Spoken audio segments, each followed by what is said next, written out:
జై శ్రీరామ్. అందరికీ నమస్కారం అండి. ఈ సంక్రాంతి వస్తుంది కదా, ఇంట్లో పిండి వంటలు ఏం చేస్తారని అందరూ ఆసక్తిగా ఎదురు చూస్తుంటారు కదా. సో ఇవాళ మా ఇంట్లో వచ్చేసి సకినాలు చేస్తున్నారు. ఆ సకినాలు చేసేది ఎలానో ఇప్పుడు మీకు చూపిస్తాను. ముందుగా మీరు బియ్యాన్ని నానబెట్టాలండి. అలా నానబెట్టి మీరు బియ్యాన్ని కొంచెం డ్రై చేసి పిండి పట్టియాలి. అలా పిండి పట్టించిన వెంటనే ఆ పిండిని మీరు ఒక మంచి బట్ట తీసుకొని దాని మీద ఆరబెట్టాలి. అలా ఆరబెట్టేసి దాంట్లో కొంచెం నువ్వులు కలిపి ఒక బౌల్ తీసుకొని ఆ బౌల్‌లో మీరు ఇలా మెత్తగా కలపాలండి పిండిని. వాటర్ పోసి మీరు మెత్తగా కలుపుతూ ఉండాలి. అలా మీకు సకినాలు వచ్చేంత వరకు మీరు అలా కలుపుతూనే ఉండాలి.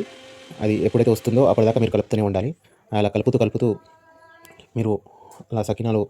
మీరు అలా సకినాలు రౌండ్‌గా చేస్తూ ఉండాలి. మీరు పక్కన ఓ బౌల్‌లో వాటర్ పెట్టుకొని మీకు చెయ్యి ఎప్పుడు తడిగా పెట్టుకొని అలా సకినాలు వేస్తూ ఉండాలి. అప్పుడే మీకు చక్కగా రౌండ్‌గా వస్తాయి సకినాలు.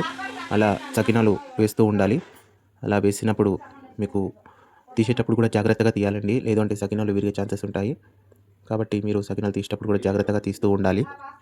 చెప్పాను కదండీ, పిండి ఎంత మంచిగా కలిపితే మీకు అంత మంచి రౌండ్‌గా సకినాలు వస్తాయి. అలా మీరు తీసేటప్పుడు కూడా అలా రౌండ్‌గా తీస్తూ ఉండాలి. లేదంటే సకినాలు విరిగే ఛాన్సెస్ ఉంటాయి. తీసేటప్పుడు అలా ప్లేట్ పెట్టి తీయాలి. మీరు అలా సకినాలు రౌండ్‌గా వేసుకొని తీసేటప్పుడు జాగ్రత్తగా తీసి మీరు ముందుగా ఒక కడాయి తీసుకొని దాంట్లో ఆయిల్ మసిలేలా చేయాలండి. ఆ తర్వాత మీరు సిమ్‌లో పెట్టి ఆ సకినాలు మీరు తీసిన సకినాలు అలా కడాయిలో వేయాలి. వేసేటప్పుడు కూడా జాగ్రత్తగా వేయాలి. లేకపోతే మీకు సకినాలు అతుక్కపోయే ఛాన్సెస్ ఉన్నాయి. కాబట్టి మీరు కడాయిలో వేసిన వెంటనే సకినాలు విడతీస్తూ ఉండాలి. అలా విడతీస్తూనే మీకు వస్తాయి. లేదు అంటే అతుక్కపోతాయి. సో ఎంతో చక్కగా సకినాలు చూసారు కదా. Thank you for watching.